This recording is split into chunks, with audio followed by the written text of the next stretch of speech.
ಏನು ಪ್ಲೇಸ್ ಕಾಣ್ತಿದೆಯಲ್ಲ ಅಲ್ಲೇ ನಾನು ಟೆಂಟ್ ಹಾಕಿ ಉಳ್ಕೊಳ್ಳಿಕ್ಕೆ ಕೇಳಿದೆ, ಬಟ್ ಅವರು ಬೇಡ ಅಂತಂತ ಹೇಳ್ಬಿಟ್ರು. ಆ್ಯಕ್ಚುಲಿ ಇನ್ನೊಂದು ವಿಷಯ ನಾನು ಹೇಳ್ಬೇಕು,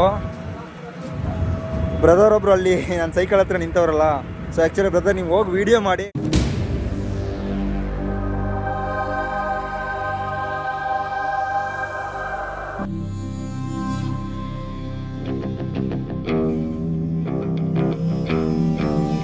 ಎಲ್ರಿಗೂ ಬೆಳಗಿನ ಶುಭೋದಯ.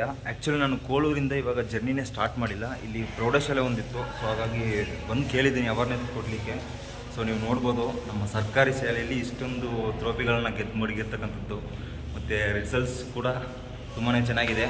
ನಮ್ಮ ಕರ್ನಾಟಕ ರತ್ನ ಡಾಕ್ಟರ್ ಪುನೀತ್ ರಾಜ್ಕುಮಾರ್ ಸರ್ ಮತ್ತು ಡಾಕ್ಟರ್ ಪದ್ಮಶ್ರೀ ವಿವೇಕ್ ಸರ್ ಅವರ ನೆನಪಲ್ಲಿ all over Karnataka cycling with plantation ಮಾಡ್ಕೊತ ಬರುವ ಹಾದಿಯಲ್ಲೇ ಸ್ಕೂಲ್ಸ್ ಮತ್ತು ಕಾಲೇಜ್ ಎಲ್ಲ ಕಡೆ ಹೋಗಿ ಯುವಕರಲ್ಲಿ ಪರಿಸರ ಪ್ರಜ್ಞೆಯನ್ನು ತುಂಬಿಸ್ತಾ ಇದ್ದೀನಿ. ಇದರ ಉದ್ದೇಶ ಒಂದೇ, ಪ್ರತಿಯೊಬ್ಬ ಮಾನವನಿಗೂ ಪರಿಸರ ಅಗತ್ಯ ತುಂಬ ಇದೆ. ಸೊ ನಾನೊಬ್ಬ ಮಾನವನಾಗಿ ಸಮಾಜಕ್ಕೆ ನೀಡ್ತಕ್ಕಂಥ ಒಂದು ಸಣ್ಣ ಕೊಡುಗೆ. ನಮಸ್ಕಾರ ನನ್ನವ್ರಿಗೆ, welcome back to our channel K10. ಎಲ್ಲರೂ ಹೇಗಿದ್ದೀರಾ? ಚೆನ್ನಾಗಿದ್ದೀರಾ ಅನ್ಕೊಳ್ತೀನಿ. All over Karnataka cycling with ಪ್ಲಾಂಟೇಷನ್ನ 181ನೇ ದಿನ. ನನ್ನ ಚಾನಲ್ಗೆ ಯಾರಾದರೂ ಹೊಸಬರಾಗಿ ಬಂದರೆ ಮರೀದೆ ಸಬ್ಸ್ಕ್ರೈಬ್ ಆಗಿ, ಬೆಲ್ ಬಟನ್ ಕ್ಲಿಕ್ ಮಾಡಿ ಹಾಲಲ್ಲಿ ಇಟ್ಕೊಳ್ಳಿ. ಹಾಗೆ ಫ್ರೆಂಡ್ಸು ಫ್ಯಾಮಿಲಿ ಅಂತ ಎಲ್ರಿಗೂ ವಿಡಿಯೋ ಶೇರ್ ಮಾಡ್ತಾರೆ. ಇಲ್ಲಿ ಪ್ರೋಗ್ರಾಮ್ ಮುಗಿಸಿ ಮತ್ತೆ ನಾನು ಮುಂದೆ ಸಿಗ್ತೀನಿ ನಿಮಗೆ. Okay sir. Okay sir. Okay sir. Sports awareness programme ಎಲ್ಲ ಮುಗೀತು, ಮತ್ತೆ ಇವಾಗ ಹೋಗ್ತಾ ಇದ್ದೀನಿ. ಬರಲಾ? ಆ್ಯಕ್ಚುಲಿ ನೆನ್ನೆ ನಾವು ಉಳ್ಕೊಂಡಿದ್ವಲ್ಲ, ಸೊ ಹೇಳ್ಬಿಟ್ಟು ಹೋಗೋಣ ಅಂತ ಬಂದಿದ್ದೀನಿ. ಬ್ರದರ್, ಚಂದು ಬ್ರದರ್, ಹೋಗಿ ಬರಲಾ? ಓಕೆ ಓಕೆ, ನಾವು ಹೋಗಿ ಬರ್ತೀನಿ ಅಣ್ಣ. ಸಾರ್ ಇದ್ದೀರಾ? ಸರ್ ಸರಿ ಇಲ್ಲ, ಓಕೆನಾ. ಮುಂದಿನ ಪ್ರಯಾಣ ನೆಕ್ಸ್ಟು ಸಿಗಂದೂರಣ್ಣ. ಹಾಂ ಸರಿ ಅಣ್ಣ, ಹೋಗಿ ಬರ್ತೀನಿ, ಬಾಯ್. ಸ್ಕೋಡ್ ಕೊಲ್ಲೂರಿಂದ ಸಿಗಂದೂರನ್ನ ಒಂದು ಪ್ಲೇಸ್ ಕಡೆ ಹೊರಟಿದ್ದೀವಿ. ಆ್ಯಕ್ಚುಲಿ ಸಿಗಂದೂರಲ್ಲಿ ಒಂದು ಬ್ಯೂಟಿಫುಲ್ ಪ್ರಸಿದ್ಧಿ ಟೆಂಪಲ್ ಇದೆಯಂತೆ. ಸೊ ಆ ಟೆಂಪಲ್ಗೆ ಹೋಗಿ ವಿಸಿಟ್ ಮಾಡೋಣ. ಮತ್ತು ಇನ್ನೊಂದು, ಪ್ರಕೃತಿಯ ನಡುವೆ ಸೌಂದರ್ಯದ ಸೊಬಗಿನಲ್ಲಿ ಇವತ್ತು ನಮ್ಮ ಸಂಚಾರ. ನಿಜಕ್ಕೂ ತುಂಬಾ ಕ್ರೇಜ್ ಅನ್ನಿಸ್ತಾ ಇದೆ. ನೀವು ನೋಡ್ಬೋದು ನಾನು ಹೋಗ್ತಕ್ಕಂಥ ರೋಡು ಯಾವ ರೀತಿ ಇದೆ ಅಂತಂತ. ಮತ್ತು ಇನ್ನೊಂದೇನಪ್ಪ ಅಂತಂದರೆ, ನಾವು ಸಿಗಂದೂರ್ಗೆ ಹೋಗಬೇಕು ಅಂತಂದರೆ ಶರಾವತಿ ನದಿ ಏನಿದೆಯಲ್ಲ ಅದು ಅಡ್ಡ ಇದೆ. ಸೊ ನಾವು ಸಿಗಂದೂರ್ಗೆ ಹೋಗಬೇಕಾದ್ರೆ ಲಾಂಚಲ್ಲಿ ಹೋಗಬೇಕು. ಲೈಫಲ್ಲಿ ಫಸ್ಟ್ ಟೈಮ್ ಲಾಂಚಲ್ಲಿ ಹೋಗ್ತಾ ಇದ್ದೀನಿ. ಸೊ ಆ ಎಕ್ಸ್ಪೀರಿಯೆನ್ಸ್ ಹೆಂಗಿರುತ್ತೆ ಅಂತ ಅನ್ನೋದನ್ನ ನಾನು ನಿಮಗೆ ಶೇರ್ ಮಾಡ್ತೀನಿ. ಮತ್ತು ಇನ್ನೊಂದು, ಈ ಕಡೆ ನಾವು ಟ್ರಾವೆಲ್ ಮಾಡಬೇಕಾದ್ರೆ ಸಣ್ಣ ಪುಟ್ಟ ಟೆಂಪಲ್ಸ್ನ ಸಿಕ್ಕಾಪಟ್ಟೆ ನೋಡ್ಬೋದು. ಫಾರೆಸ್ಟ್ ಸಹ ಹಂಗೆ ಸಖತ್ತಾಗಿ ಮೇಂಟೈನ್ ಮಾಡೋರೆ. ಪ್ರತಿಯೊಂದು ಸ್ಥಳನೂ ನಾವು ಟ್ರಾವೆಲ್ ಮಾಡಬೇಕಾದ್ರೆ ಏನೋ ಒಂಥರ ರೋಮಾಂಚನ ಅನ್ನೋದನ್ನು ಉಂಟು ಮಾಡುತ್ತೆ. ಅಕ್ಕ, ಸಿಗಂದೂರು ಹೋಗ್ಬೇಕಾದ್ರೆ ಲಾಂಚಲ್ಲಿ ಸಿಗುತ್ತಕ್ಕ? ಮುಂದ್ಗಡೆ ಹೋಗ್ಬೇಕಾ? ಬೋಟಲ್ಲಿ ಇಳಿದು ಮತ್ತೆ ಸೈಕ್ಲಿಂಗ್ ಮಾಡ್ಬೇಕಾ? ಇವಾಗ ಎಷ್ಟು ಗಂಟೆಗೆ ಇರುತ್ತೆ ಬೋಟು? ಹಾಂ, ಬರಬೇಕು. Okay okay. ಜಾಕಿನಂತೂ ಕಂಟ್ರೋಲೇ ಮಾಡೋಕ್ಕಾಗ್ತಿಲ್ಲ.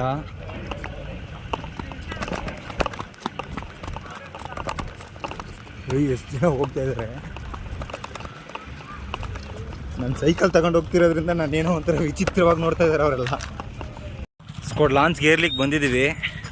ಮೋರ್ ದೆನ್ ಒಂದು 5 ಬೈಕ್ಸ್ ಇವೆ, ಮತ್ತು ಒಂದು ಟೆಂಪೋ ಕಾರ್ ಬೇರೆ ಹಿಂದ್ಗಡೆ ಪ್ಯಾಕಪ್ ಮಾಡ್ತಾವ್ರೆ ನೋಡಿ. ಇವಾಗ ಈ ಕಡೆಯಿಂದ ಒಂದು ಕಾರ್ ಬರ್ತಾಯಿದೆ, ಒಂದಲ್ಲ 2 ಬರ್ತಾಯಿವೆ. ಇನ್ನೊಂದು ನ್ಯಾನೋ ಬಂತು, ಅಲ್ಲಿ 3, ಮತ್ತು ಅಲ್ಲೊಂದು ಮೇಲೆ ಬರ್ತಾಯಿದೆ ಸ್ವಿಫ್ಟು, 4 ಆಯಿತು. ಸ್ಕೋಡ್ ನಾವು ಲಾಂಚಿಗೆ ವೆಯ್ಟ್ ಮಾಡಬೇಕಾದ್ರೆ ಯಾರೂ ಇರಲಿಲ್ಲ ಆ್ಯಕ್ಚುಲಿ. ಇವಾಗ ನೋಡಿ ಸಿಕ್ಕಾಪಟ್ಟೆ ಜನ ಇನ್ನೂ ವೆಯ್ಟ್ ಮಾಡ್ತಾ ಇದ್ದಾರೆ. ಮತ್ತು ಹಾಗೆ ಒಳಗಡೆ ತಗೊಂಡ್ರೆ ಒಂದು ಬಸ್ಸು ಮತ್ತು 7-8 ಕಾರು, ಹಾಗೆ ಟಾಟಾ ಸುಮೋಸ್ ಎಲ್ಲ ಇಟ್ಟವ್ರೆ. ಇದ್ರೂ ಸಿಕ್ಕಾಪಟ್ಟೆ ಸ್ಪೇಸ್ ಇದೆ. ಇನ್ನು ತೋರಿಸ್ತೀನಿ ನೋಡಿ ಒಳಗಡೆ ಏನೇನಿದೆ ಅಂತ. ಸ್ಕೋಡ್ ಲಾಂಚ್ ಹೊರಟಿದೆ. ಆ್ಯಕ್ಚುಲಿ ಮೇಲ್ಗಡೆ ಹೋಗಿ ವಿಡಿಯೋ ಮಾಡೋಣ ಅಂದ್ಕೊಂಡು ಹೋಗ್ತಾ ಇದ್ದೀನಿ. ಟಾಪಲ್ಲಿ ಇದೆ ಫಸ್ಟು, ನೀವು ನೋಡ್ಬೋದು. ನಾವು ಅಲ್ಲಿಂದ ಬಂದಿದ್ದು. ನಿಜಕ್ಕೂ ಆಸಮಾಗಿದೆ. ನೀರು ನೋಡಿ ಹೆಂಗೆ ಹೋಗ್ತಾ ಇದೆ.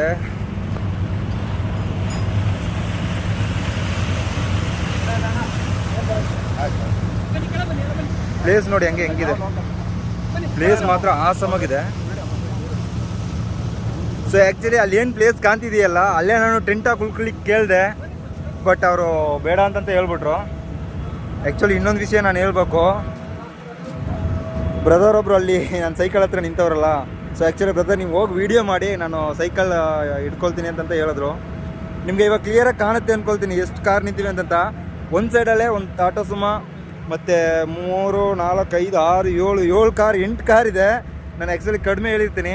ಮತ್ತು ಇಲ್ಲಿ ಯಾವುದೋ ಥಿಂಗ್ಸ್ ಎಲ್ಲ ಇಟ್ಟಿರ್ತಕ್ಕಂಥ ಒಂದು ವೆಹಿಕಲ್ ಇದೆ, ಮತ್ತು ಒಂದು ದೊಡ್ಡ ಬಸ್ಸು. ಇಲ್ಲ ಚೆನ್ನಾಗಿದೆ ಇಲ್ಲಿ ಟ್ರಾವೆಲ್ ಮಾಡಬೇಕಾದ್ರೆ. ಸ್ಕೋಡ್ ಆ್ಯಕ್ಚುಲಿ ಇನ್ನೊಂದು ವಿಷಯ, ನಾವು ಇವಾಗ ಟ್ರಾವೆಲ್ ಮಾಡ್ತಿರ್ತಕ್ಕಂಥದ್ದು ಸರಾವತಿ ನದಿ ಮೇಲೆ. ಇಲ್ಲಿ ನಾನು ಹೇಳಿದ್ನಲ್ಲ ಈಗಾಗಲೇ ಪ್ರಸಿದ್ಧಿಯಾಗಿರ್ತಕ್ಕಂಥ ಒಂದು ಟೆಂಪಲ್ ಇದೆ. ಸೊ ಹಾಗಾಗಿ ಜನಸಂಖ್ಯೆ ಅನ್ನೋದು ಹೆಚ್ಚಿನ ರೀತಿಯಲ್ಲಿ ಬರ್ತಾ ಇರ್ತಾರೆ. ಒಂದು ದಿನಕ್ಕೆ ಎಷ್ಟು ಜನಸಂಖ್ಯೆ ಬರ್ಬೋದು ನಾನು ಇಲ್ಲಿ? ಒಂದು 5,000 ಮೇಲೆ. 5,000 ಮೇಲೆ. ಸೊ 5,000 ಪೀಪಲ್ಸು ಲಾಂಚಲ್ಲೇ ಟ್ರಾವೆಲ್ ಮಾಡ್ಕೊಂಡು ಹೋಗ್ಬೇಕು ಆ ಟೆಂಪಲ್ಗೆ. ಸೊ ಅದಕ್ಕೋಸ್ಕರನೇ ಗೌರ್ಮೆಂಟಿಂದ ಏನು ಮಾಡ್ತಾ ಇದ್ದಾರೆ ಅಂತಂದರೆ ಪಾಲವನ್ನು ಸಹ ನಿರ್ಮಾಣ ಮಾಡ್ತಕ್ಕಂಥದ್ದನ್ನು ನಾವು ನೋಡ್ಬೋದು. ನಾನು ಕೇಳದೆ ಬರಬೇಕಾದ್ರೆ 1 ವರ್ಷ ಆಗಿದೆ ಅಂತ ಪಾಲ ಕನ್ಸ್ಟ್ರಕ್ಷನ್ ಸ್ಟಾರ್ಟ್ ಮಾಡಿ. ಬಟ್ ಇನ್ನೂ ಕಾಲ್ವಾಸಿ ಅಷ್ಟೇ ಮುಗ್ದಿರ್ತಕ್ಕಂಥದ್ದು. ನಾವು ಲಾಂಚಲ್ಲಿ ಸಿಕಂದೂರ್ಗೆ ಹೋಗ್ಬೇಕಾದ್ರೆ 2.5 ಕಿಲೋಮೀಟರ್ ಅಷ್ಟು ಡಿಸ್ಟೆನ್ಸ್ ಆಗುತ್ತೆ. ನೀವು ನೋಡ್ಬೋದು ಕೆಳಗಡೆ ಎಲ್ಲ ಒಳ್ಳೆ ವಿಶ್ರಾಂತಿ ತಗೊತ ಕುಂತಾ ಇದ್ದಾರೆ. ಮತ್ತು ಇನ್ನು ಕೆಲವು ಜನ ಫೋಟೋ ತಗೊಳ್ಳೋದು ಈ ಥರ ಎಲ್ಲ ಮಾಡ್ಕೊಂತವ್ರೆ. ನೀರು ನೋಡಿ ಏನು ಸಖತ್ತಾಗಿ ಹೋಗ್ತಾ ಇದೆ. ಆ್ಯಕ್ಚುಲಿ ನಾನು ನೀರನ್ನೇ ನೋಡ್ಕೊತ ನಿಂತಿದ್ದೀನಿ ಅಲ್ವಾ, ಹಾಗಾಗಿ ತಲೆ ಸುತ್ತಲ ಥರ ಆಗ್ತಾ ಇದೆ ನನಗೆ. ಎಷ್ಟು ದೊಡ್ಡ ಪಾಲ ಅಂತಂದರೆ ಅಪ್ಪ, ಸಿಕ್ಕಾಪಟ್ಟೆ ದೊಡ್ಡದಿದೆ. ನಾನು ದೂರದಲ್ಲಿ ನೋಡ್ಬೇಕಾದ್ರೆ ಚಿಕ್ಕ ಪ್ರಮಾಣದಲ್ಲಿದೆ ಅಂದ್ಕೊಂಡೆ, ಬಟ್ ಇವಾಗ ನೋಡಿ ಎಷ್ಟು ದೊಡ್ಡದಾಗಿದೆ. ಆ್ಯಕ್ಚುಲಿ ಸೂರ್ಯ ಆಪೋಸಿಟಲ್ಲಿ ಸಿಕ್ಕಾಪಟ್ಟೆ ಹೊಡಿತಾ ಇದ್ದಾನೆ, ಹಾಗಾಗಿ ಕ್ಲಿಯರಾಗಿ ಕಾಣ್ತಾ ಇಲ್ಲ. ಇವಾಗ ಕಾಣ್ತಾ ಇದೆ ನೋಡಿ. ನದಿ ಒಳಗಡೆ ಪಾಲ ನಿರ್ಮಾಣ ಮಾಡ್ತಕ್ಕಂಥದ್ದು ಸಣ್ಣ ವಿಷಯ ಅಲ್ಲ. ಎಷ್ಟು ಜನಗಳ ಶ್ರಮ ಅದರಲ್ಲಿ ಇರುತ್ತೆ. ಮತ್ತು ನೋಡಿ ಅಲ್ಲೊಂದು ಲಾಂಚ್ ಬರ್ತಾ ಇದೆ ಅಲ್ವಾ, ಆ ಲಾಂಚಲ್ಲಿ ಟಿಪ್ಪರ ಏನಿದೆ ಅದನ್ನು ತಗೊಂಡು ಹೋಗ್ತಾ ಇದ್ದಾರೆ. ಸುತ್ತಲೂ ನೇಚರು ನೋಡಲಿಕ್ಕೆ ಸಿಕ್ಕಾಪಟ್ಟೆ ಆಸಮಾಗಿದೆ. ತೋರಿಸ್ತೀನಿ ನೋಡಿ. ನೋಡ್ಬೋದು ಲಾಂಚಲ್ಲಿ ನಿಂತು ನೋಡಬೇಕಾದ್ರೆ ಈ ಪ್ಲೇಸ್ ಅಂತೂ ಅದ್ದೂರಿಯಾಗಿ ಕಾಣ್ತಾ ಇದೆ. ಆ್ಯಕ್ಚುಲಿ ಅಲ್ಲಿ ಸ್ವಲ್ಪ ಒಣಗಿರ್ತಕ್ಕಂಥ ಮರಗಳು, ನೀರಿನೊಳಗಡೆ ಇರ್ತಕ್ಕಂಥದ್ದು, ಸುತ್ತಲೂ ಫಾರೆಸ್ಟು ಹಿಂಗಿದೆ ಅಂದರೆ ವರ್ಣಿಸೋಕ್ಕೆ ಆಗ್ತಾಯಿಲ್ಲ. ಮತ್ತು ಈ ಪಾಲ ಕನ್ಸ್ಟ್ರಕ್ಷನ್ ಮಾಡಬೇಕಾದ್ರೆ ಮತ್ತೆ ಪಿಲ್ಲರ್ಸ್ ಎಲ್ಲ ನಿಂತವ್ರಲ್ಲ, ಅದನ್ನ ನೋಡಲಿಕ್ಕೆ ಇನ್ನೂ ಬೆರಗು. ಫುಲ್ಲು ನಾವು ಹೋಗ್ಬೇಕಾದ್ರೆ ಫುಲ್ಲು ಹಂಗೆ ಇದೆ ಸರೌಂಡಿಂಗ್ ಫುಲ್ಲು. ಕೂಡ ಆಪೋಸಿಟ್ ಒಂದು ಲಾಂಚ್ ಹೋಗ್ತಾ ಇದೆ ನೋಡಿ. ಅಂದರೆ ಅದರಲ್ಲಿ ಜನಸಂಖ್ಯೆನೂ ಕಮ್ಮಿ ಇದೆ, ವೆಹಿಕಲ್ಲು ಕಮ್ಮಿ ಇದೆ. ಬಟ್ ನಮ್ಮದರಲ್ಲಿ ಸಿಕ್ಕಾಪಟ್ಟೆ ಜಾಸ್ತಿ ಇದೆ. ಲಾಂಚ್ ಮುಂದ್ಗಡೆ ಹೋಗ್ಬೇಕಾದ್ರೆ ಹಿಂದ್ಗಡೆ ಬ್ಯಾಕ್ ವಾಟರ್ ಹೋಗುತ್ತಲ್ಲ, ಅದನ್ನ ನೋಡ್ಲಿಕ್ಕೆ ಒಂಥರ ಚೆನ್ನಾಗಿದೆ ನೋಡಿ. ಒಂದು ಕಡೆ ಕಡಿಮೆ ಬರ್ತಾ ಇದೆ, ಇನ್ನೊಂದು ಕಡೆ ತಗೊಂಡ್ರೆ ಸಿಕ್ಕಾಪಟ್ಟೆ ಜಾಸ್ತಿ ಬರ್ತಾ ಇದೆ. ಕೆಳಭಾಗದಲ್ಲಿ ಇರ್ತಕ್ಕಂಥವ್ರು ಬರೀ ನೀರನ್ನೇ ನೋಡ್ತಾ ಕುಂತವ್ರೆ ನೋಡಿ. ಸ್ಕೋಡ್ ಈ ಆನ್ಲೈನ್ ಗೇಮೆಲ್ಲ ಆಡಿ ಬೀದಿಗೆ ಬಂದು ಅಂತಂತ ಹೇಳ್ತಾರಲ್ವಾ, ಹಂಗೆ ನಾವು ಲಾಂಚಲ್ಲಿ ಸುಖ ನೆಮ್ಮದಿಯಿಂದ ಪ್ರಯಾಣ ಮಾಡಿಕೊಂಡು ಮತ್ತೆ ರೋಡಿಗೆ ಬಂದಿದ್ದೀವಿ. ಆ್ಯಕ್ಚುಲಿ ನಾನು ನಿಮಗೆ ಲಾಂಚಲ್ಲಿ ಇರಬೇಕಾದ್ರೆ ತೋರಿಸ್ದೆ, ಬ್ರದರ್ ಅವರು ನನ್ನ ಸೈಕಲ್ನ ಕ್ಯಾರಿ ಮಾಡ್ತಾಯಿದ್ದಾರೆ ಅಂತಂತ. ಅವ್ರ ನೇಮು ನಾಗೇಂದ್ರ ಅಂತಂತ. ಹುಬ್ಳಿಯಲ್ಲಿ ಒಂದು ವೆಜ್ ಹೋಟ್ಲಲ್ಲಿ ಚೆಫ್ ಆಗಿದ್ದಾರೆ, ಸೌತ್ ಇಂಡಿಯನ್ ಚೆಫು. ಸೊ ನಮ್ಮ ಸಬ್ಸ್ಕ್ರೈಬರ್ಸ್ ಯಾರಾದರೂ ಹುಬ್ಳಿಲಿದ್ದರೆ ಸರ್ ನಿಮ್ಮ ಹೋಟ್ಲ್ ನೇಮೇನು? ಲಕ್ಷ್ಮೀನಾರಾಯಣ ವೆಜ್ಜು ಹೋಟ್ಲಿಗೆ ಹೋಗಿ ಭೇಟಿ ಕೊಡಿ. ಅವರ ಕೈ ರುಚಿ ಹೆಂಗಿದೆ ಅಂತಂತ ತಿಳಿಸಿ. ಮತ್ತು ನಾನು ಇವಾಗ ಮುಂದ್ಗಡೆ ರೋಡ್ ತೋರಿಸ್ತೀನಿ ನೋಡಿ ಯಾವ ರೀತಿ ಇದೆ ಅಂತಂತ. ಟೆಂಟೆಲ್ಲ ಹಾಕೊಳ್ಳೋಕೆ ಇಲ್ಲಿ ಬಿಡೋಲ್ಲ ಅಲ್ವಾ ಬ್ರದರ್? ಆ್ಯಕ್ಚುಲಿ ಟೆಂಟ್ ಹಾಕೊಳ್ಳೋಕೆ ಬಿಟ್ಟಿದ್ರೆ ಇವಾಗ ಸಂಜೆ ನೀವೇನಾದರೂ ಡಿಸ್ ಎಲ್ಲ ಮಾಡ್ಬೋದಿತ್ತು. ಸ್ಕೋಡ್ ನಾನು ರೋಡ್ ಹೇಳಿದ್ನಲ್ಲ, ಆ್ಯಕ್ಚುಲಿ ನನಗೆ ಬಳ್ಳಾರಿ ಸಂಡೂರು ಕಡೆ ಟ್ರಾವೆಲ್ ಮಾಡಬೇಕಾದ್ರೆ ಹೆಚ್ಚಿನ ರೀತಿಯಲ್ಲಿ ಕೆಂಪು ಮಣ್ಣನ್ನು ನೋಡಿದ್ದು, ಹಾಗೆ ಡಸ್ಟ್ ಕೂಡ. ಸೊ ಈ ಕಡೆ ರಸ್ತೆ ಕಾಮಗಾರಿಕೆ ಇರೋದ್ರಿಂದ ಮತ್ತು ಹಾಗೆ ಸಾಯಿಲೆಲ್ಲ ಅಗದು ಬಿಟ್ಟವ್ರು ನೋಡಿ. ಮಲೆನಾಡಲ್ಲಿ ಅಡಿಕೆ ಮಾತ್ರ ಅಲ್ಲ, ಮಣ್ಣು ಸಹ ಕೆಂಪು, ಸಿಕ್ಕಾಪಟ್ಟೆ ಡಸ್ಟ್ ಇದೆ. ಬಟ್ ಇದು ರಸ್ತೆ ಕೆಲಸ ಏನು ನಡೀತಾ ಇದೆಯಲ್ಲ ಅದರಿಂದ ಮಾತ್ರ. ಬಟ್ ಸಂಡೂರಲ್ಲಿ ಆ ವಾತಾವರಣನೇ ಹಂಗಿರುತ್ತೆ. ಇವಾಗ ಇಲ್ಲಿಂದ ಟೆಂಪಲ್ಗೆ 4 ರಿಂದ 5 ಕಿಲೋಮೀಟ್ರ್ ಆಗುತ್ತೆ ಅಂತಂತ ಹೇಳಿದ್ರು ಬ್ರದರು. ಕೆಲವೊಂದು ಕಡೆ ಮೇಡಂತೂ ಸಿಕ್ಕಾಪಟ್ಟೆ ಇದೆ, ನನ್ನ ಹತ್ರ ತುಳಿಲಿಕ್ಕೆ ಆಗ್ತಾಯಿಲ್ಲ. ಬಟ್ ಈ ಥರ ಡೌನಲ್ಲಿ ಮಾತ್ರ ವೀಡಿಯೋ ಮಾಡ್ಕೊಂಡು ಸ್ವಲ್ಪ ನಗ್ತಾ ಬರ್ತಾಯಿದ್ದೀನಿ. ಬಟ್ ಟೆಂಪಲು ತುಂಬಾ ದೊಡ್ಡ ಟೆಂಪಲ್ ಅಂದ್ಕೊಳ್ತೀನಿ. ನಾನೇ ಆ್ಯಕ್ಚುಲಿ ನೋಡಿಲ್ಲ. ಕೆಲವೊಂದು ಪ್ಲೇಸನ್ನ ವೀಡಿಯೋ ಅಂದರೆ ನೆಟ್ಟಲ್ಲಾದರೂ ಸರ್ಚ್ ಮಾಡ್ತಿದ್ದೆ, ಇಲ್ಲ ಯೂಟ್ಯೂಬಲ್ಲಾದರೂ ಸರ್ಚ್ ಮಾಡಿ ನೋಡ್ತಿದ್ದೆ. ಈ ಟೆಂಪಲ್ ಬಗ್ಗೆ ನಾನು ಏನು ಮಾಹಿತಿನೂ ತಿಳ್ಕೊಂಡಿಲ್ಲ, ಹಾಗೆ ವೀಡಿಯೋದಲ್ಲೂ ನೋಡಿಲ್ಲ. ಹೋಗಿ ನೋಡೋಣ ಹೆಂಗಿರುತ್ತೆ ಅಂತಂತ. ಟೈಮ್ ಒಂದು 5-5:30 ಆಗಿದೆ. ಮತ್ತು ನೀವು ನೋಡ್ಬೋದು ಮಂಜು ಮುತ್ತಾ ಇದೆ ಸ್ವಲ್ಪ, ಹಾಗೆ ಇಬ್ನಿ ಸಹ ಉದುರ್ತಾ ಇದೆ. ಅಂದರೆ ಫೇಮಸ್ ಟೆಂಪಲ್ ಇರೋ ಒಂದು ಉದ್ದೇಶಕ್ಕೋಸ್ಕರ ರಸ್ತೆ ಮತ್ತು ಬ್ರಿಡ್ಜು ಎರಡನ್ನೂ ಸಿಕ್ಕಾಪಟ್ಟೆ ಡೆವಲಪ್ ಮಾಡ್ತಾಯಿದ್ದಾರೆ ಈ ಕಡೆ. ಮತ್ತು ಒಂದು ದಿನಕ್ಕೆ ಮೋರ್ ದೆನ್ 500 ಪೀಪಲ್ಸ್ ಬರ್ತಾರೆ ಅಂತಂದರೆ ಸಾಮಾನ್ಯವಾದ ವಿಷಯ ಅಲ್ಲ ಅದು. ಸೊ ಆದಷ್ಟು ಬೇಗ ಬ್ರಿಡ್ಜ್ ಅನ್ನೋದು ಕಂಪ್ಲೀಟ್ ಆಗಲಿ. ಯಾಕಂದರೆ ಲಾಂಚಲ್ಲಿ ಒಂದು ಎಂಜಾಯ್ಮೆಂಟ್ ಇರುತ್ತೆ, ಬಟ್ ಇದ್ರೂ ಕಾಯಬೇಕಲ್ವ, ವೆಹಿಕಲ್ಸ್ನೇ ತಗೊಬಂದ್ರೂ ಕಾಯಬೇಕಾಗುತ್ತೆ. ಮುಂದೆ ಹೋಗೋಣ. ಟೆಂಪಲ್ ನಿಯರ್ ಬಂದಿದ್ದೀವಿ, ಇವಾಗ ರೋಡ್ ಡಿವೈಡ್ ಆಗ್ತಾ ಇದ್ದೀವಿ. Brother bye. Okay brother, thank you lot.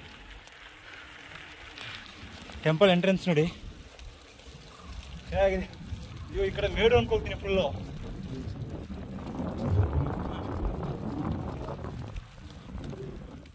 ಸ್ಕೋಡ್ actually ನಾವು ಇವಾಗ ಹೋಗ್ತಾ ಇರ್ತಕ್ಕಂಥದ್ದು ಸಿಂಗಂದೂರಲ್ಲಿ ಫೇಮಸ್ ಆಗಿರ್ತಕ್ಕಂಥ ಚೌಡೇಶ್ವರಿ ಟೆಂಪಲ್ಗೆ.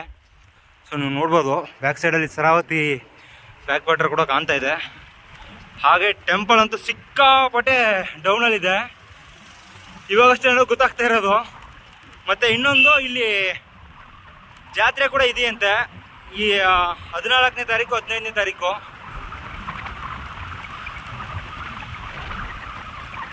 What A crazy. ಓಪ್ಪ ಬಂದೆ. ಜಾಗಿನಂತೂ ಡೌನಲ್ಲಿ ಬಿಟ್ಟರೆ ಕಂಟ್ರೋಲೇ ಮಾಡೋಕ್ಕಾಗಲ್ಲ, ಯಾಕಂದರೆ ಬ್ರೇಕ್ ಶೂ ಎಲ್ಲ ಸಬದೋಗ್ಬಿಟ್ಟಿದೆ. ಇದೆ ನೋಡಿ, ಎಲ್ಲ ಬೆಟ್ಟ ಗುಡ್ಡದ ಪ್ರದೇಶದಲ್ಲಿ ದೇವಾಲಯಗಳನ್ನ ನಿರ್ಮಾಣ ಮಾಡಿರ್ತಕ್ಕಂಥದ್ದು. ದೊಡ್ಡ ಟೆಂಪಲ್ ಅನ್ನೋ ಒಂದು ಉದ್ದೇಶದಿಂದ ಲಾಡ್ಜಿಂಗ್ ಕೂಡ ಇಲ್ಲಿದೆ. ನಾನೇನೋ ಆ ಡೌನ್ ನೋಡ್ಬಿಟ್ಟು ಪಕ್ಕದಲ್ಲಿ ಬಂದ್ಬಿಟ್ಟೆ ಅಂದ್ಕೊಂಡೆ, ಬಟ್ ಇನ್ನೂ ಬಂದಿಲ್ಲ. ಜಾತ್ರೆಗೆ ಸಿದ್ಧತೆಗಳು ನಡೀತಾ ಇವೆ, ನೀವು ನೋಡ್ಬೋದು. ಟೆಂಪಲ್ ನೋಡಿ ಹೆಂಗಿದೆ, ಎಷ್ಟು ಡೆಡ್ ಎಂಡಲ್ಲಿದೆ ಅಂತಂದರೆ ಈ ವಿಡಿಯೋಸ್ ಫುಲ್ಲು ಸೇಕಾಗಿರುತ್ತೆ ಅಂದ್ಕೊಳ್ತೀನಿ. ಬಟ್ ನಾನು ಸೈಕ್ಲಿಂಗ್ ಮಾಡಬೇಕಾದ್ರೆ ಏನು ಫೀಲ್ ಇರುತ್ತೆ ಅಂತಂತ ತೋರಿಸ್ಲಿಕ್ಕೋಸ್ಕರನೇ ಇದನ್ನು ನಾನು ಅಪ್ಲೋಡ್ ಮಾಡಿರ್ತೀನಿ, ನೋಡ್ಕೊಳ್ಳಿ. ಇಂತೂ ಪಾರ್ಕಿಂಗ್ ಬಂದು ಸ್ಕೋಡ್ ಫೈನಲಿ ಟೆಂಪಲ್ ಬಂದು ರೀಚ್ ಆಗಿದ್ದೀವಿ. ಲಾಸ್ಟ್ ಟೈಮು ಯಾನಕ್ಕೆ ನಾನು ಟೆಂಪಲ್ಗೆ ಹೋಗ್ಬೇಕಾದ್ರೆ ಸಿಕ್ಕಾಪಟ್ಟೆ ಅಪ್ಸಿತ್ತು. ಸೇಮ್ ಅದೇ ಫೀಲಿಂಗ್ ಇಲ್ಲೂ ಸಹ ಹೋಗ್ಬೇಕಾದ್ರೇ ಅದ್ರ ಕಷ್ಟ ಗೊತ್ತಾಗೋದು. ಟೀ ಇದೆಯೇನಾ? ಟೀ ಬಂದ. ಸೊ ಇವಾಗ ಬಂದು ಫಸ್ಟು ಒಂದು ಟೀ ಕುಡಿಯೋಣ, ಯಾಕಂತಂದರೆ ಫುಲ್ಲು ಇಬ್ನು ಇದ್ರೋದ್ರಿಂದ ಸ್ವಲ್ಪ ಹಂಗೆ ಶೀತ ತುಂಬ್ದಂಗೆ ಆಗ್ಬಿಟ್ಟಿದೆ ಬಾಡಿಗೆ. ಟೀ ಕುಡಿದು ಮತ್ತೆ ಇಲ್ಲಿ ಏನಾದರೂ ಉಳ್ಕೊಳ್ಳೋಕ್ಕೆ ಟೆಂಟಾಗಿ ಉಳ್ಕೊಬೋದು ನಾವು ಆರಾಮು, ಸ್ಪೇಸ್ ಅಂತೂ ಸಿಕ್ಕಾಪಟ್ಟೆ ಇದೆ. ಸೊ ಟೀ ಕುಡಿದು ಹೋಗೋಣ ಮುಂದೆ. ಸ್ಕೋಡ್ ಆ್ಯಕ್ಚುಲಿ ಯಾವಾಗಲೂ ಟೀ ಕುಡಿದೆ ಅಲ್ವಾ, ಅಂಗಡಿಯಲ್ಲಿ ಮೊಬೈಲು ಮತ್ತು ಪವರ್ ಬ್ಯಾಂಕ್ ಎಲ್ಲ ಚಾರ್ಜ್ ಇಟ್ಕೊಳ್ಳೋಣ ಅಂತಂತ ಒಂದು 10 ನಿಮಿಷ ಚಾರ್ಜ್ ಆಗ್ತದೆ ಅಷ್ಟೇ. 30 ರೂಪಾಯಿ ಚಾರ್ಜ್ ಮಾಡಿದ್ರು, 2 ಮೊಬೈಲು ಮತ್ತು ಒಂದು ಪವರ್ ಬ್ಯಾಂಕ್ಗೆ. ಆ್ಯಕ್ಚುಲಿ ನಾನು ಸೈಕ್ಲಿಂಗ್ ಮಾಡ್ಕೊತ ಬಂದಿರೋದಂತೂ ಗೊತ್ತು, ಮತ್ತು ಅಂಗಡಿ ಮಾಲೀಕರು ಏನಿದಾರಲ್ಲ ಅವರು ಒಳ್ಳೆ ಎಜುಕೇಟೆಡು, ಬಟ್ ಅವರು ಸ್ವಲ್ಪ ಕೂಡ ಹೆಲ್ಪಿಂಗ್ ಮೈಂಡೇ ಇಲ್ಲ. ಸೊ ಬೇರೆ ಏನು ಮಾಡೋಕ್ಕಾಗಲ್ಲ. ಇವಾಗ ಸದ್ಯಕ್ಕೆ ಟೆಂಪಲ್ ಹತ್ರನೇ ಬಂದಿದ್ದೀವಿ, ಇಲ್ಲಿ ಊಟ ಸಿಗುತ್ತೆ ಅಂತಂತ ಹೇಳಿದ್ರು. ಸೊ ಪ್ರಸಾದ ಅದೇನೋ ಗೊತ್ತಿಲ್ಲ, ಹಿಂದೂ ಟೆಂಪಲ್ಸ್ಗೆ ಹೋದಾಗ ಪ್ರಸಾದ ಏನು ಕೊಡ್ತಾರಲ್ಲ ಅದನ್ನು ಮಿಸ್ ಮಾಡ್ಕೊಳ್ಳೋ ಒಂದು ಹ್ಯಾಬಿಟೇ ಇಲ್ಲ ನನಗೂ ಸರಿ, ನನ್ನ ಫ್ರೆಂಡ್ಸ್ಗೂ ಸರಿ. ಸೊ ಇವಾಗ ಹೋಗ್ತಾ ಇದ್ದೀನಿ. ಸ್ಕೋಡಲ್ಗೆ ಸಿಕ್ಕಾಪಟ್ಟೆ ಭಕ್ತಾದಿಗಳು ಬರ್ತಿರ್ತಾರೆ.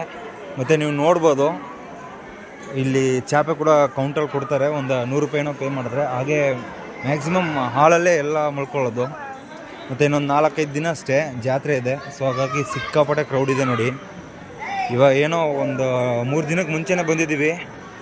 ಜಾತ್ರೆ ಟೈಮಲ್ಲಿ ಏನಾದರೂ ಬಂದಿದ್ದರೆ ನಾವು ಟ್ರಾವೆಲು ಮಾಡೋಕ್ಕಾಗ್ತಿರಲಿಲ್ಲ, ಮತ್ತು ವೀಡಿಯೋ ಅನ್ನೋದನ್ನು ಮಾಡೋಕ್ಕಾಗ್ತಿಲ್ಲ, ಅಷ್ಟೊಂದು ಕ್ರೌಡ್ ಇರುತ್ತಂತೆ ಇಲ್ಲಿ. ಇವಾಗ ನಮ್ಮ ಫೋಕಸ್ ಎಲ್ಲಿರ್ಬೇಕು ಅಂತಂದರೆ ಅನ್ನದಾನ ಎಲ್ಲಿರುತ್ತೋ ಅಲ್ಲಿ. ಅಣ್ಣ ಪ್ರಸಾದ ಇಲ್ಲಿನಾ ಹಿಂದ್ಗಡೆನಾ? ಓಕೆನಾ. ಮತ್ತು ಇಲ್ಲಿ ಸಿಕ್ಕಾಪಟ್ಟೆ ಹೋಟೆಲ್ಸ್ ಇವೆ, ಪ್ರತಿಯೊಂದು ಹೋಟ್ಲಲ್ಲೂ ಸಿಕ್ಕಾಪಟ್ಟೆ ಕಾಸ್ಟ್ಲಿ ಇದೆ ಫುಡ್ಡು. ಸೊ ನಾವು ಗೊತ್ತು ನಮ್ಮ ಪರಿಸ್ಥಿತಿ ಏನಂತ, ಹಾಗಾಗಿ ಹೋಟೆಲ್ಸ್ ಎಲ್ಲ ಏನು ಪ್ರಿಪೇರ್ ಮಾಡಲ್ಲ. ದೇವಸ್ಥಾನಕ್ಕೆ ಬಂದರೆ ಮ್ಯಾಕ್ಸಿಮಮ್ ಪ್ರಸಾದನೇ. ಪ್ರಸಾದಕ್ಕೆ ನೋಡಿ ಎಷ್ಟೊಂದು ಜನ ರಶ್ ಇದ್ದಾರೆ ಅಂತಂತ. ಒಳಗೇನೋ ಒಂದು 200-300 ಜನ ಇದ್ದಾರೆ. ಮತ್ತು ನಾನು ಹಿಂದ್ಗಡೆನೂ ಸಹ ನಿಂತವ್ರೆ ನೋಡಿ, ಬರ್ತಾನೆ ಇದ್ದಾರೆ ಇನ್ನು. ಸ್ಕೋಡ್ ಅರ್ಧ ಗಂಟೆ ಟೈಮು ಹೋರಾಟ ಮಾಡಿ ಅಂತೂ ಇಂತೂ ಪ್ರಸಾದನ ಕೈಗೆ ತೊಗೊಂಡಿದ್ದೀವಿ. ನೀವು ನೋಡ್ಬೋದು ಎಷ್ಟು ಜನ ಊಟ ಮಾಡ್ತಾ ಕುಂತವ್ರೆ ಅಂತಂತ. ಆ್ಯಕ್ಚುಲಿ ಅನ್ನ ಸಾಂಬಾರು ಮತ್ತು ಚಟ್ನಿ ಹಾಗೆ ಪಾಯಸ ಅನ್ನೋದನ್ನು ಕೊಟ್ಟವ್ರೆ. ತುಂಬ ಜನ, ತುಂಬ ಅಂತಂದರೆ ತುಂಬಾ ಬಂದು ಇಲ್ಲಿ ಪ್ರಸಾದ ಸೇವನೆ ಮಾಡ್ತಕ್ಕಂಥದ್ದನ್ನು ನಾವು ನೋಡ್ಬೋದು. ಆ್ಯಕ್ಚುಲಿ ನಾನು ಇನ್ನೊಂದು 4-5 ದಿನದಲ್ಲಿ ಜಾತ್ರೆ ಇದೆ ಅಂತಂತ ಹೇಳಿದ್ದೆ ಅಲ್ವಾ. ಸೊ ಆಪೋಸಿಟ್ ತೋರಿಸ್ತೀನಿ ನೋಡಿ. ಆ ಜಾತ್ರೆ ಮಹೋತ್ಸವಕ್ಕೋಸ್ಕರ ಅನ್ನದಾನಕ್ಕೆ ಎಷ್ಟೊಂದು ವೆಜಿಟೇಬಲ್ಸ್ ತಂದಿಟ್ಟವ್ರೆ ನೋಡಿ. ಓಕೆ ಸ್ಕೋಡ್, ಊಟ ಮಾಡಿ ಮತ್ತೆ ನಾನು ಟೆಂಟ್ ಹಾಕ್ಲಿಕ್ಕೆ ಹೋಗ್ಬೇಕಾದ್ರೆ ಸಿಗ್ತೀನಿ ನಿಮಗೆ. ಸ್ಕೋಡ್ ಊಟ ಎಲ್ಲ ಮುಗಿಸಿ ಮತ್ತೆ ನಾನು ಜಾಕಿ ಯಾವ ಕಡೆ ಹಚ್ಚಿದ್ದೀನೋ ಆ ಕಡೆಗೆ ಹೋಗ್ತಾ ಇದ್ದೀನಿ. ಇನ್ನೊಂದು ಏನಪ್ಪ ಅಂತಂದರೆ, ಒಂದು ಕಡೆ ಜಾತ್ರೆಗೆ ಪ್ರಿಪೇರ್ ಆಗ್ತಿದ್ರೆ, ಇನ್ನೊಂದು ಕಡೆ ಅಮಾವಾಸ್ಯೆ ಪೂಜೆಗೋಸ್ಕರ ಪ್ರಿಪೇರ್ ಮಾಡ್ತಾಯಿದ್ದಾರೆ. ತೋರಿಸ್ತೀನಿ ರೀ ಯಾವ ರೀತಿ ಡೆಕೋರೇಷನ್ ವರ್ಕೆಲ್ಲ ಹೋಗ್ತಾಯಿದೆ ಅಂತಂತ. ಆಲ್ರೆಡಿ ಇವಾಗ ನಮ್ಮದು ಏನು ಕಿಡ್ಸು ಆಡ್ಲಿಕ್ಕಂತ ಸಾಮಾನುಗಳು ಇರ್ತಾವಲ್ಲ, ಅದಕ್ಕೆ ಪಸರೆ ಇಟ್ಟವ್ರೆ. ಮತ್ತು ನೀವು ಟೆಂಪಲ್ ಡೆಕೋರೇಷನ್ ಮುಂದ್ಗಡೆ ನೋಡ್ಬೋದು. ತುಂಬ ಅಂದರೆ ತುಂಬಾ ಬ್ರಹ್ಮಾಂಡವಾಗಿ ಡೆಕೋರೇಷನ್ ಅನ್ನೋದನ್ನು ಮಾಡ್ತಾಯಿದ್ದಾರೆ. ಬಟ್ ಇಲ್ಲಿ ಒಂದು ವಿಷಯ ಏನಪ್ಪ ಅಂತಂದರೆ, ಮ್ಯಾಕ್ಸಿಮಮ್ ನಾಳೆ ಪೂಜೆ ಸ್ಟಾರ್ಟ್ ಮಾಡ್ತಕ್ಕಂಥದ್ದು ಲೇಟಾಗಿ ಕೂಡ ಆಗ್ಬೋದಂತೆ. ಸೊ ಹಾಗಾಗಿ ಒಂದು 9-9:30ಗೂ ಮುಂಚೆ ಪೂಜೆ ಸ್ಟಾರ್ಟ್ ಆಯಿತು ಅಂತಂದರೆ ನಿಮಗೆ ನಾನು ಒಂದಷ್ಟು ದೃಶ್ಯಗಳನ್ನ ತೋರಿಸ್ಕೊಡ್ತೀನಿ. ಹಾಗೆ ದೇವ್ರ ದರ್ಶನ ಕೂಡ ಮಾಡಿಸ್ಕೊಡ್ತೀನಿ. ಇಲ್ಲ ಇನ್ ಕೇಸ್ ಏನಾದರೂ ಪೂಜೆ ಲೇಟ್ ಆಯಿತು ಅಂತಂದರೆ, ನಿಮಗೆ ಗೊತ್ತಿರಬೇಕು ನಮ್ಮ ಟ್ರಾವೆಲ್ ಯಾವುದು ರಿಲೇಟಾಗಿ ಮಾಡ್ತಾಯಿದ್ದೀವಿ. ಮತ್ತು ಸಮಯ ಅನ್ನೋದು ತುಂಬಾ ಕೊರತೆ ಇರೋದ್ರಿಂದ ಬೇರೆ ಪ್ಲೇಸ್ಗೆ ನಾವು ಹೋಗೋ ಒಂದು ಸಿಚುವೇಶನ್ ಉಂಟಾಗುತ್ತೆ. ಇನ್ವೆಸ್ಟ್ ಕೋಡ್ ನೋಡೋಣ, ನಮ್ಮ ಟ್ರಾವೆಲ್ ರಿಲೇಟೆಡಾಗಿ ಏನಿದೆಯೋ ಅದನ್ನು ಫಸ್ಟು ಮಾಡಿ ಮುಗಿಸ್ಕೊಳ್ಳೋಣ. ಮತ್ತು ಮುಂದಿನ ದಿನಗಳಲ್ಲಿ ನಾನು ಒಂದಷ್ಟು ಒಳ್ಳೆ ಟೂರಿಸಮ್ ಪ್ಲೇಸಸ್ನ ನಿಮಗೆ ತೋರಿಸುವಂಥ ಒಂದು ಸಣ್ಣ ಅಲ್ಲ ದೊಡ್ಡ ಪ್ರಯತ್ನನೇ ಮಾಡ್ತೀನಿ. ಸೊ ಬಟ್ ನಿಮ್ಮ ಸಪೋರ್ಟ್ ಅನ್ನೋದು ನನಗೆ ಸಿಕ್ಕಾಪಟ್ಟೆ ಬೇಕಾಗಿದೆ. ಯಾವಾಗಲೂ ಸಪೋರ್ಟ್ ಮಾಡ್ತಾರೆ. ಇವಾಗ ಜಾಕಿ ಎಲ್ಲ ಹಚ್ಚಿದೀವೋ ಅಲ್ಲಿಗೆ ಹೋಗೋಣ ಫಸ್ಟು. ಸ್ಕೋಡ್ ಆ್ಯಕ್ಚುಲಿ ನೀವು ನೋಡ್ಬೋದು, ಜಾಕಿನ ಸೈಡಲ್ಲಿ ಇಟ್ಟಿದ್ದೀನಿ. ಮತ್ತು ನಾನು ಈ ಹೋಟ್ಲಲ್ಲೇ ತುಂಬ ಹೊತ್ತು ಬ್ರದರ್ ಜೊತೆ ಮಾತನಾಡ್ಕೊಂಡು ಆರಾಮ್ ಟೈಮ್ ಸ್ಪೆಂಡ್ ಮಾಡಿದ್ದೆ. ಇವಾಗ ಟೈಮ್ ಟು ಸ್ಲೀಪ್. ಸೊ ಇವತ್ತು ನಾನು ಎಲ್ಲಿ ಟೆಂಟ್ ಹಾಕಿದ್ದೀನಿ ಅಂತಂತ ತೋರಿಸ್ತೀನಿ ನೋಡಿ ನಿಮಗೆ. ಆ್ಯಕ್ಚುಲಿ ನಾನು ಇಲ್ಲಿ ಜಾತ್ರೆ ಆಗ್ತಿದೆ ಅಂತಂತ ಹೇಳ್ದೆ ಅಲ್ವಾ. ಸೊ ಹಾಗಾಗಿ ಇಲ್ಲಿ ಸ್ಟೇಜ್ ಹಾಕಿದ್ರು. ಆ ಸ್ಟೇಜ್ ಪಕ್ಕನೇ ಹೋಗಿ ಟೆಂಟ್ ಹಾಕೊಳ್ಳೋಣ ಅಂತ ಹಾಕ್ಕೊಂಡಿದ್ದೀನಿ. ಮತ್ತು ಇವತ್ತು ನನ್ನ ಜರ್ನಿ ಬಗ್ಗೆ ಹೇಳ್ಬೇಕು ಅಂತಂದರೆ, ನಿಮಗೆ ಗೊತ್ತಿರುತ್ತೆ ಯಾವ ರೀತಿ ಇತ್ತು ಜರ್ನಿ ಅನ್ನೋದೆಲ್ಲ. ಸ್ಕೋಡ್ ನಾವು 1 ಅವರ್ ಕಡೆ ಟ್ರಾವೆಲ್ ಮಾಡಬೇಕಾದ್ರೆ ಬೋಟಲ್ಲಿ ಹೋಗಿದ್ದು. ಬಟ್ ಲೈಫಲ್ಲಿ ಫಸ್ಟ್ ಟೈಮು ಲಾಂಚಲ್ಲಿ ನನ್ನ ಜಾಕಿನ ಎತ್ತಾಕೊಂಡು ಅಲ್ಲಿರ್ತಕ್ಕಂಥ ಸೌಂದರ್ಯ ಸೊಬಗನ್ನೆಲ್ಲ ಸವ್ಕೊಂಡು ಫೈನಲಿ ಟೆಂಪಲ್ಗೆ ಬಂದು ರೀಚಾಗಿ ಇಲ್ಲಿ ಊಟ ತಿಂಡಿ ಆರಾಮ್ ಮುಗಿಸಿ, ಮತ್ತು ಶಾಪ್ ಮಾಲೀಕರು ಏನಿದ್ರಲ್ಲ ಅವರು ಸ್ಟಾರ್ಟಿಂಗಲ್ಲಿ ನಮಗೆ ಬೇರೆ ರೀತಿ ಚಾರ್ಜಸ್ ಮಾಡಿದ್ರು. ಬಟ್ ಇವಾಗ ಒಳ್ಳೆ ರೀತಿ ಫೈನಲಿ ಏನು ಎತ್ತಲು ಅಂತಂತ ವಿಚಾರಣೆ ಮಾಡಿ ಒಳ್ಳೆ ರೀತಿಯೇ ಟ್ರೀಟ್ ಮಾಡಿದ್ರು. ಸೊ ತುಂಬಾ ಖುಷಿ ಆಗ್ತಿದೆ. ಏನಂತಂದರೆ ಆ್ಯಕ್ಚುಲಿ ಅವ್ರನ್ನ ನಾನು ಮೆಚ್ತಾ ಇದ್ದೀನಿ. ಒಂದು ಕಡೆ ನನಗೆ ಚಾರ್ಜ್ ಮಾಡೋದು ಅನ್ನೋದಕ್ಕಿಂತ ಇನ್ನೊಂದು ಕಡೆ ಮೆಚ್ತೀನಿ. ಏನಕ್ಕಂತಂದರೆ ನಾವು ಯಾರನ್ನೂ ಟಕ್ಕಂತ ನಂಬಾರ್ದಲ್ವ. ಆ ವಿಷಯ ಅವರಲ್ಲಿ ತುಂಬಾ ಇಷ್ಟ ಆಯಿತು. ಮತ್ತು ಅವರು ಸಹ ಒಳ್ಳೆ ಗ್ರ್ಯಾಜುಯೇಟೆಡ್ MBA ಫಿನಾನ್ಸ್ ಮುಗಿಸವ್ರೆ. ಒಂದಷ್ಟು ವಿಷಯಗಳನ್ನ ಲರ್ನ್ ಮಾಡಬೇಕಾಗಿದೆ. ಅಂದರೆ ಕೆಲವೊಬ್ಬರಿಂದ ಅವರು ಮಾಡ್ತಕ್ಕಂಥ ಆ್ಯಕ್ಟಿವಿಟೀಸಿಂದ ನಾವು ಸಿಕ್ಕಾಪಟ್ಟೆ ಲರ್ನ್ ಮಾಡ್ತೀವಿ. ಆ ರೀತಿಯಲ್ಲಿ ನನಗೆ ಇವತ್ತೊಂದು ಒಳ್ಳೆಯ ಅನುಭವ ಸಿಕ್ತು. ಇನ್ವೆಸ್ಟ್ ಕೊಡ ಇವತ್ತಿನ ಜರ್ನಿ ಬಗ್ಗೆ ಹೇಳ್ಬೇಕು ಅಂತಂದರೆ ತುಂಬಾ ಖುಷಿ ಕೊಡ್ತು. ಆ್ಯಕ್ಚುಲಿ ಲಾಂಚಲ್ಲಿ ಬರಬೇಕಾದ್ರೆ ಆ ನೇಚರ್ ಅನ್ನೋದನ್ನು ನಾನು ಮರೀಲಿಕ್ಕೆ ಆಗಲಿಲ್ಲ. ಹಾಗೆ ಆ ಪಾಲ ನಿರ್ಮಾಣ ಮಾಡ್ತಾಯಿದ್ದಾರಲ್ಲ, ಅಲ್ಲಿ ಒಂದಷ್ಟು ಜನ ಸಿಕ್ಕಾಪಟ್ಟೆ ನಾರ್ತ್ ಇಂಡಿಯನ್ಸ್ ಅಂದ್ಕೊಳ್ತೀನಿ, ಸಿಕ್ಕಾಪಟ್ಟೆ ಕಷ್ಟಪಟ್ಟು ವರ್ಕ್ ಮಾಡ್ತಿದ್ರು. ಸೊ ನಮಗೆ ಸಿಕ್ಕಿರ್ತಕ್ಕಂಥದ್ದು ನಿಜವಾಗ್ಲೂ ಲೈಫ್ ಅನ್ನೋದು ವರಪ್ರಸಾದ. ಯಾವುದೋ ಒಂದು ಗಾದೆ ಮಾತಿದೆ ಅಲ್ವಾ, ಒಬ್ಬರ ಲೈಫು ಇನ್ನೊಬ್ಬರ ಡೀಮ್ ಆಗಿರುತ್ತೆ ಅಲ್ವಾ. ಸೊ ಹಾಗಾಗಿ ಇರ್ತಕ್ಕಂಥ ಒಂದು ಲೈಫನ್ನು ಎಂಜಾಯ್ ಮಾಡಿಕೊಂಡು ನಗ್ನಗ್ತಾ ಆರಾಮಾಗಿ ಕಲಿಬೇಕು. ಮತ್ತು ನೀವು ನೋಡ್ಬೋದು ಡೋರಿಗಂತರ ಕಾಣ್ತಾಯಿದೆ. ಆ್ಯಕ್ಚುಲಿ ಅಲ್ಲಿ ಲೈಟ್ ಇದೆ, ಫೋಕಸ್ ಬಿದ್ದರೆ ಒಂಥರ ಬೇರೆ ರೀತಿ ಕಾಣ್ತಿದೆ. ಎನಿವೇಸ್ ಕೊಡಿ, ಇವತ್ತಿನ ಲಾಗ್ ವಿಡಿಯೋ ನಿಮಗೆಲ್ಲ ಇಷ್ಟ ಆಗಿರುತ್ತೆ ಅಂತಂತ ನಂಬ್ತೀನಿ. ಹಾಗೆ ಲಾಸ್ಟ್ ಒಂದು 1 ವೀಕಿಂದ ಸಿಕ್ಕಾಪಟ್ಟೆ ಸಪೋರ್ಟ್ ಸಿಗ್ತಾಯಿದೆ. ಸಬ್ಸ್ಕ್ರೈಬರ್ಸು ಒಂದು ಕಡೆ ಜಾಸ್ತಿ ಆಗ್ತಾಯಿದ್ದೀರಾ. ಹಾಗೆ ನಂದು ಆ್ಯಕ್ಚುಲಿ ವೀಡಿಯೋ ಹಾಕಿದ್ರೆ ಒಂದು 170-180 ಜನ ಮಾತ್ರ ನೋಡ್ತಿದ್ದು. ಬಟ್ ಇವಾಗ 250-300 ಜನ ನೋಡ್ತಾಯಿದ್ದೀರಾ. ಸೊ ಸತತವಾಗಿ ಕಂಟಿನ್ಯೂಸ್ ಆಗಿ ಇನ್ನು ಮುಂದೆ ಹೀಗೆ ಸಪೋರ್ಟ್ ಮಾಡ್ತೀರಾ ಅಂತಂತ ನಂಬ್ತೀನಿ. ನನ್ನ ಪ್ರಯತ್ನ ನಾನು ಮಾಡ್ತಾಯಿರ್ತೀನಿ, ನಿಮ್ಮ ಸಪೋರ್ಟ್ ನೀವು ಮಾಡಿ. ಹಾಗೆ ನನ್ನ ಚಾನಲ್ಗೆ ಯಾರಾದರೂ ಹೊಸಬ್ರಾಗಿ ಬಂದರೆ ಮರೀದೆ ಸಬ್ಸ್ಕ್ರೈಬ್ ಆಗಿ, ಬೆಲ್ ಬಟನ್ ಕ್ಲಿಕ್ ಮಾಡಿ, ಆಲಲ್ಲಿ ಇಟ್ಕೊಳ್ಳಿ. ಹಾಗೆ ಹಳೆ ಸಬ್ಸ್ಕ್ರೈಬರ್ಸು ಮತ್ತೊಮ್ಮೆ ಕೇಳ್ತಾ ಇದ್ದೀನಿ, ದಯವಿಟ್ಟು ವೀಡಿಯೋನ ಫುಲ್ ನೋಡಿ. ಇಷ್ಟ ಆಯಿತು ಅಂದರೆ ಲೈಕ್ ಮಾಡಿ. ಹಾಗೆ ನಿಮ್ಗೇನು ಅನಿಸುತ್ತೋ ಅದನ್ನು ಕಮೆಂಟ್ ಮಾಡಿ. ಫ್ರೆಂಡ್ಸು ಫ್ಯಾಮಿಲಿಗೆ ಮಾತ್ರ ಮರೀದೆ ಶೇರ್ ಮಾಡಿ. ಮತ್ತು ನಾಳೆ ಹೊಸ ಲಾಗ್ ವೀಡಿಯೋದಲ್ಲಿ ಸಿಗ್ತೀನಿ. ಅಲ್ಲಿ ತನಕ ಎಲ್ಲರೂ ಸೇಫಾಗಿ ಖುಷಿಯಾಗಿರಿ. ಜೈ ಕರ್ನಾಟಕ. ಮತ್ತೆ